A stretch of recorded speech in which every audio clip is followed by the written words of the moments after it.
ನಮಸ್ತೆ Karnataka digital book Kannada YouTube ಚಾನಲ್ಗೆ ಸ್ವಾಗತ ಸುಸ್ವಾಗತ. ರಾವಣ ಕುಬೇರನಿಂದ ಕಿತ್ತುಕೊಂಡಿದ್ದ ಚಂದ್ರಕಾಂತ ಮಣಿ ಈಗ ಎಲ್ಲಿದೆ ಗೊತ್ತಾ? ಶ್ರೀಲಂಕಾದ ಗುಹೆಯೊಂದರಲ್ಲಿ ರಾವಣನ ದೇಹವು ಎಂದಿಗೂ ಇದೆ. ರಾವಣ ಇನ್ನುವರೆಗೂ ಚಿರಂಜೀವಿಯಾಗಿದ್ದಾದರೂ ಹೇಗೆ? ವಿಡಿಯೋವನ್ನು ಶುರು ಮಾಡೋದಕ್ಕಿಂತ ಮುಂಚೆ ರಾಮಾಯಣದಲ್ಲಿ ಬರುವಂತಹ ಪ್ರತಿಯೊಂದು ಪಾತ್ರದಲ್ಲಿ ನಿಮಗೆ ಇಷ್ಟವಾದ ಪಾತ್ರ ಯಾವುದು ಅನ್ನೋದನ್ನು ಕಮೆಂಟ್ ಮೂಲಕ ತಿಳಿಸಿ. ಜೊತೆಗೆ ರಾಮಾಯಣ ಕಾಲದ ಐತಿಹಾಸಿಕ ಸ್ಥಳಗಳು ನಿಮ್ಮೂರಲ್ಲಿ ಯಾವುದಾದ್ರೂ ಇದೆಯಾ? ಕಮೆಂಟ್ ಮೂಲಕ ತಿಳಿಸಿ. ಬನ್ನಿ ವಿಡಿಯೋವನ್ನು ಶುರು ಮಾಡೋಣ.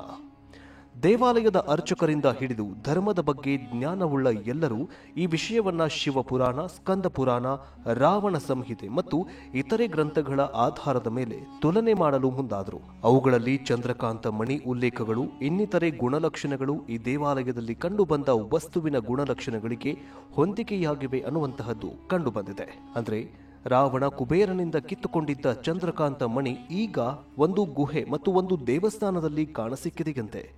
ನೀವು ಬೈಜನಾಥ ಧರ್ಮಕ್ಕೆ ಹೋಗಿದ್ರೆ ಅಲ್ಲಿನ ದೇವಾಲಯದ ಶಿಖರದಲ್ಲಿ ಹೊಳೆಯುವ ವಸ್ತುವೊಂದನ್ನು ನೀವು ನೋಡಬಹುದು. ದೂರದಿಂದ ಹೊಳಿತಾ ಇರುವ ಈ ವಸ್ತುವೇ ವಿದ್ಯುತ್ ಬಲ್ಬ್ ಅಥವಾ ಕೃತಕ ಬೆಳಕಿನದ್ದಲ್ಲ. ಶಿವನ 12 ಜ್ಯೋತಿರ್ಲಿಂಗಗಳಲ್ಲಿ ಒಂದಾಗಿರೋ ರಾವಣೇಶ್ವರ ದೇವಾಲಯದ ಶಿಖರದ ಮೇಲೆ ಕುಳಿತಿರುವ ಈ ಮಣಿಯು ವಾಸ್ತವವಾಗಿ ಚಂದ್ರಕಾಂತ ಮಣಿಯಾಗಿದೆ. ಅದೇ ಚಂದ್ರಕಾಂತ ಮಣಿಯ ಬಗ್ಗೆ ಶಿವಪುರಾಣ ಮತ್ತು ಸ್ಕಂದ ಪುರಾಣದಲ್ಲಿ ಅನೇಕ ಬಾರಿ ಉಲ್ಲೇಖ ಮಾಡಲಾಗಿದೆ. ಮೊದಲು ಈ ಚಂದ್ರಕಾಂತ ರತ್ನವು ಶಿವನ ಮುಡಿಯಲ್ಲಿತ್ತು. ಅಲ್ಲಿಂದ ಅದು ಕುಬೇರನ ಖಜಾನೆಗೆ ಬಂದಿತು ಮತ್ತು ನಂತರ ರಾಕ್ಷಸ ರಾಜ ರಾವಣ ಅದನ್ನ ಕುಬೇರನಿಂದ ಕಿತ್ತುಕೊಂಡಿದ್ದ.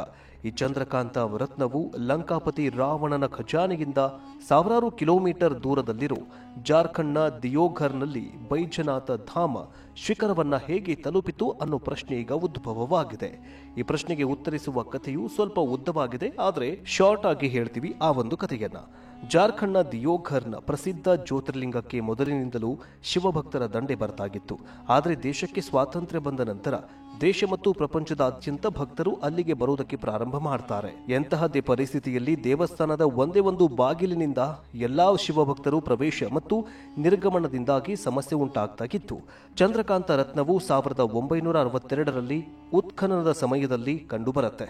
ಹೌದು, ಇಂತಹ ಪರಿಸ್ಥಿತಿಯಲ್ಲಿ ಒಂದೇ ಬಾಗಿಲಿನಿಂದ ಹೋಗೋದು ಬರೋದು ಆಗ್ತಾ ಇದ್ದರಿಂದ ಇಂಥ ಪರಿಸ್ಥಿತಿಯಲ್ಲಿ ದೇವಾಲಯದ ಆಡಳಿತ ಮತ್ತು ಜಾರ್ಖಂಡ್ ಸರ್ಕಾರ ದೇವಾಲಯದ ಒಂದು ಗೋಡೆಯನ್ನ ಕೆಡವಿ ಮತ್ತೊಂದು ಬಾಗಿಲನ್ನ ನಿರ್ಮಿಸುವ ಕೆಲಸವನ್ನ 1962ರಲ್ಲಿ ಪ್ರಾರಂಭ ಮಾಡುತ್ತೆ. ಇದಕ್ಕೆ ಸತತ 3 ದಿನಗಳ ಕಾಲ ಉತ್ಖನನ ನಡೆಸಲಾಗುತ್ತೆ. 3ನೇ ದಿನ ಮಧ್ಯಾಹ್ನ ಅಗೆಯುತ್ತಿದ್ದಾಗ ಇದ್ದಕ್ಕಿದ್ದಂತೆ ಲೋಹದಂತಹ ವಸ್ತುವೊಂದು ಕೆಲಸಗಾರನ ಕೈಗೆ ಸಿಗತ್ತೆ. ಶಬ್ದ ಬಹಳ ಜೋರಾಗಿತ್ತು. ಕಾರ್ಮಿಕರು ಅಲ್ಲಿಂದ ಮಣ್ಣನ್ನ ತೆಗೆಯುವಾಗ ಭೂಮಿಯ ಆಳದಲ್ಲಿ ಒಂದು ವಿಚಿತ್ರವಾದ ಹೊಳೆಯುವ ವಸ್ತುವು ಬಿದ್ದಿರುವುದು ಕಂಡುಬರುತ್ತೆ. ಕೂಡಲೇ ಕಾರ್ಮಿಕರು ಗುತ್ತಿಗೆದಾರನಿಗೆ ಮಾಹಿತಿಯನ್ನು ನೀಡ್ತಾರೆ. ಗುತ್ತಿಗೆದಾರರು ದೇವಸ್ಥಾನದ ಆಡಳಿತ ಮಂಡಳಿಗೆ ಮಾಹಿತಿಯನ್ನು ನೀಡ್ತಾರೆ. ಈ ಬಗ್ಗೆ ದೇವಸ್ಥಾನದ ಆಡಳಿತ ಮಂಡಳಿಯು ತಕ್ಷಣ ಸ್ಥಳೀಯ ಪೊಲೀಸ್ ಆಡಳಿತ ಮಂಡಳಿ ಸರ್ಕಾರಕ್ಕೆ ಮಾಹಿತಿಯನ್ನು ಕೊಡುತ್ತೆ. ವಿದ್ವಾಂಸರ ಅಭಿಪ್ರಾಯದ ಮೇರೆಗೆ ದೇವಾಲಯದ ಶಿಖರದಲ್ಲಿ ಅದನ್ನ ಸ್ಥಾಪನೆ ಮಾಡಲಾಯಿತು. ಹೌದು, ರಾಜ್ಯ ಸರ್ಕಾರದ ಸೂಚನೆಯಂತೆಯೇ ಈ ವಸ್ತುವನ್ನ ಗುರುತಿಸುವುದಕ್ಕೆ ವಿಜ್ಞಾನಿಗಳು, ಪುರಾತತ್ವ ಶಾಸ್ತ್ರಜ್ಞರು ಮತ್ತು ದೇವತಾ ಶಾಸ್ತ್ರಜ್ಞ ವಿದ್ವಾಂಸರನ್ನ ಕರೆಯಲಾಯಿತು. ಪ್ರತಿಯೊಬ್ಬರೂ ಇದನ್ನ ತಮ್ಮದೇ ಆದ ರೀತಿಯಲ್ಲಿ ತನಿಖೆಯನ್ನ ಮಾಡ್ತಾರೆ. ಆ ಸಮಯದಲ್ಲಿ ಪುರಾತತ್ವ ಇಲಾಖೆ ಅಧಿಕಾರಿಗಳು ಇದನ್ನ ಬಹಳ ಪ್ರಾಚೀನ ಅಂತ ಪರಿಗಣಿಸಿದ್ರು, ಆದರೆ ಇದನ್ನ ನಿಖರವಾಗಿ ಗುರುತಿಸುವುದಕ್ಕೆ ನಿರಾಕರಿಸಿದ್ರು. ಅದೇ ಸಮಯದಲ್ಲಿ ವಿಜ್ಞಾನಿಗಳು ಈ ವಸ್ತುವಿನ ಸರಿಯಾದ ವಯಸ್ಸನ್ನ ಲೆಕ್ಕಾಚಾರ ಮಾಡಲು ತಮ್ಮ ಅಸಮರ್ಥತೆಯನ್ನ ವ್ಯಕ್ತಪಡಿಸುತ್ತಾರೆ. ಅದಾದ ನಂತರ ದೇವಾಲಯದ ಅರ್ಚಕರಿಂದ ಹಿಡಿದು ಧರ್ಮದ ಜ್ಞಾನವುಳ್ಳ ಎಲ್ಲರಿಗೂ ಈ ವಿಷಯವನ್ನ ಶಿವಪುರಾಣ, ಸ್ಕಂದ ಪುರಾಣ, ರಾವಣ ಸಂಹಿತೆ ಮತ್ತು ಇತರೆ ಗ್ರಂಥಗಳ ಆಧಾರದ ಮೇಲೆ ತುಲನೆ ಮಾಡೋದಕ್ಕೆ ಮುಂದಾಗ್ತಾರೆ. ಅವುಗಳಲ್ಲಿ ಚಂದ್ರಕಾಂತ ಮಣಿ ಉಲ್ಲೇಖಗಳು, ಇನ್ನಿತರೆ ಗುಣಲಕ್ಷಣಗಳು ಈ ದೇವಸ್ಥಾನದಲ್ಲಿ ಕಂಡುಬಂದ ವಸ್ತುವಿನ ಗುಣಲಕ್ಷಣಗಳಿಗೆ ಹೊಂದಾಣಿಕೆಯಾಗುವುದು ಕಂಡುಬರುತ್ತೆ. ಕೊನೆಗೆ ಈ ವಸ್ತು ಬೇರೆ ಯಾವುದೂ ಅಲ್ಲ, ಅದು ನಿಜವಾದ ಚಂದ್ರಕಾಂತ ಮಣಿಯಂತ ಅಂತಿಮವಾಗಿ ನಿರ್ಧಾರ ಮಾಡ್ತಾರೆ. ಮುಂದೆ ವಿದ್ವಾಂಸರೊಂದಿಗೆ ಚರ್ಚಿಸಿ ನಂತರ ದೇವಸ್ಥಾನದಲ್ಲಿ ದೊರೆತ ರತ್ನವನ್ನ ಬೈಜನಾಥ ದೇವಾಲಯದ ಶಿಖರದಲ್ಲಿ ಸ್ಥಾಪನೆ ಮಾಡಲಾಗತ್ತೆ. ಈ ರತ್ನವನ್ನು ಸುರಕ್ಷಿತವಾಗಿಡಲು ಶಿವನ ತಲೆಗಿಂತ ಉತ್ತಮವಾದ ಸ್ಥಳವಿಲ್ಲ ಅಂತ ಹೇಳಲಾಗಿದೆ. ಎರಡನೇದಾಗಿ, ಇಲ್ಲಿಗೆ ಬರುವ ಭಕ್ತರು ಸುಲಭವಾಗಿ ಈ ರತ್ನದ ದರ್ಶನವನ್ನ ಹೊಂದಲು ಸಾಧ್ಯವಾಗುತ್ತೆ. ಪೌರಾಣಿಕ ನಂಬಿಕೆಯ ಪ್ರಕಾರ ಈ ರತ್ನವು ಇಲ್ಲಿಗೆ ಹೇಗೆ ಬಂತು ಅಂತಂದ್ರೆ, ಒಂದು ಕಾಲದಲ್ಲಿ ರತ್ನವು 2 ವಿಭಾಗಗಳಾಗಿ ಇತ್ತು. ಶಿವನು ಅದನ್ನ ದೇವತೆಗಳಿಗೆ ಕೊಡ್ತಾನೆ. ದೇವತೆಗಳು ಈ ರತ್ನಗಳಲ್ಲಿ ಒಂದನ್ನ ಲಕ್ಷ್ಮೀ ದೇವಿಗೆ ನೀಡಿದ್ರು ಮತ್ತು ಇನ್ನೊಂದು ರತ್ನವನ್ನ ಕುಬೇರನ ಖಜಾನೆಯಲ್ಲಿ ಇಡಲಾಗಿತ್ತು. ಈ ರತ್ನವು ಕುಬೇರನ ಖಜಾನೆಯಲ್ಲಿ ದೀರ್ಘಕಾಲ ಉಳಿದಿತ್ತು. ಆದರೆ ಅತ್ತ ರಾವಣನ ಶಕ್ತಿ ಹೆಚ್ಚಾಗ್ತಾ ಇದ್ದಂತೆ ಪುಷ್ಪಕ ವಿಮಾನವನ್ನ ಕುಬೇರನಿಂದ ಕಿತ್ತುಕೊಳ್ತಾನೆ. ಅದೇ ಸಮಯದಲ್ಲಿ ಕುಬೇರನ ಖಜಾನೆಯಲ್ಲಿದ್ದ ಈ ಚಂದ್ರಕಾಂತ ರತ್ನದ ಮೇಲೆ ರಾವಣನ ಕಣ್ಣು ಬೀಳತ್ತೆ. ತಕ್ಷಣ ಅದನ್ನ ತನ್ನ ವಶಕ್ಕೆ ತೆಗೆದುಕೊಂಡು ಬಿಡ್ತಾನೆ. ರಾವಣ ಈ ರತ್ನವನ್ನ ಯಾವಾಗಲೂ ತನ್ನ ಬಳಿ ಇಟ್ಟುಕೊಳ್ತಾ ಇದ್ದ. ಒಮ್ಮೆ ಕೈಲಾಸ ಪರ್ವತದಿಂದ ಲಂಕೆಗೆ ಶಿವಲಿಂಗವನ್ನ ತೆಗೆದುಕೊಂಡು ಹೋಗುವಾಗ ಈ ಜ್ಯೋತಿರ್ಲಿಂಗವು ದೇವಗಢದ ಭೂಮಿಯಲ್ಲಿಯೇ ಸ್ಥಾಪನೆಗೊಂಡು ಬಿಡ್ತು. ಆ ಸಮಯದಲ್ಲಿ ರಾವಣ ಅದನ್ನ ಎತ್ತಲು ಪ್ರಯತ್ನ ಮಾಡ್ತಾನೆ. ಆದರೆ ಈ ಯತ್ನದಲ್ಲಿ ಸೋತು ಚಂದ್ರಕಾಂತ ಮಣಿಯನ್ನ ಕಳೆದುಕೊಳ್ತಾನೆ. ಶಿವಲಿಂಗದ ಜೊತೆಗೆ ಈ ರತ್ನವು ಭೂಮಿಯಲ್ಲಿ ಹುದುಗಿ ಹೋಯಿತು ಅಂತ ನಂಬಲಾಗಿದೆ. ನಂತರ ಬೈಜು ಅನ್ನೋ ಕುರುಬನು ಮಣ್ಣನ್ನ ಅಗೆಯುವಂತಹ ಸಂದರ್ಭದಲ್ಲಿ ಶಿವಲಿಂಗವನ್ನ ಹೊರತಾಗಿಯೂ ಚಂದ್ರಕಾಂತ ಮಣಿಯು ನೆಲದಲ್ಲಿಯೇ ಹೂತು ಹೋಯಿತು. ಇದನ್ನ ಮುಂದೆ 1962ರಲ್ಲಿ ತೆಗೆಯಲಾಯಿತು. ಇನ್ನು ರಾಮಾಯಣದ ಕಾಲದಲ್ಲಿ ಕೆಲವೊಂದಿಷ್ಟು ಸಂಗತಿಗಳು ರಹಸ್ಯಗಳಿಂದ ಕೂಡಿದೆ. ನಮಗೆ ತಿಳಿದಿರುವಂತೆ ರಾಮಾಯಣದಲ್ಲಿ ರಾಮ, ಲಕ್ಷ್ಮಣ ಮತ್ತು ಅತ್ಯಂತ ಪ್ರಿಯರಾದ ಸಹೋದರರು. ಅಣ್ಣನ ಜೊತೆಯಲ್ಲಿಯೇ ಲಕ್ಷ್ಮಣ ಸದಾ ಇರೋದಕ್ಕೆ ಬಯಸ್ತಾ ಇದ್ದ. ರಾಮನ ಪತ್ನಿ ಸೀತೆಯನ್ನ ರಾವಣ ಅಪಹರಣ ಮಾಡ್ದ. ನಂತರ ಸೀತೆಯನ್ನ ಹುಡುಕಿ ರಾವಣನೊಂದಿಗೆ ಹೊರಟದ್ರು. ಯುದ್ಧದಲ್ಲಿ ರಾವಣ ಸೋಲ್ತಾನೆ, ಸೀತೆಯನ್ನ ಬಿಡಿಸಿಕೊಂಡು ಬಂದ್ರು ಎನ್ನುವಂತಹ ಕತೆ ಎಲ್ರಿಗೂ ಕೂಡ ವಿಚಾರ ಗೊತ್ತಾಗಿದೆ. ಆದರೆ ನಂತರ ರಾವಣ ಏನಾದ ಅನ್ನೋದೇ ರಹಸ್ಯವಾಗಿ ಉಳಿದುಕೊಂಡಿದೆ.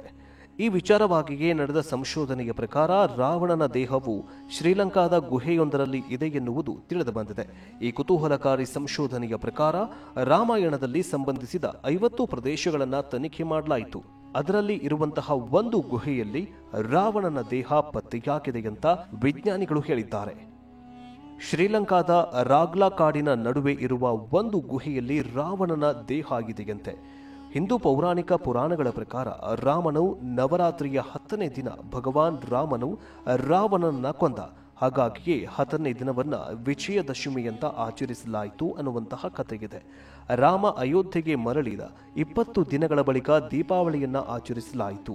ಸಂಶೋಧನೆಯ ಪ್ರಕಾರ ರಾವಣನ ದೇಹವನ್ನ ಶ್ರೀಲಂಕಾದ ರಾಗ್ಲಾದ ಕಾಡಿನ ನಡುವೆ ಇರುವಂತಹ ಒಂದು ಗುಹೆಯಲ್ಲಿ ಇರಿಸಲಾಗಿದೆ ಅಂತ ಜನರು ಹೇಳ್ತಾರೆ. ಗುಹೆಯಲ್ಲಿ ರಾವಣನ ದೇಹವಿದೆ ಅಂತ ಶ್ರೀಲಂಕಾದ ರಾಷ್ಟ್ರೀಯ ರಾಮಾಯಣ ಸಂಶೋಧನಾ ಕೇಂದ್ರ ಮತ್ತು ಪ್ರವಾಸೋದ್ಯಮ ಸಚಿವಾಲಯ ಇದನ್ನ ಪತ್ತೆ ಹಚ್ಚಿದೆಯಂತೆ. ಕಥೆಯ ಪ್ರಕಾರ ರಾಮನು ರಾವಣನ ಕೊಂದ್ರು.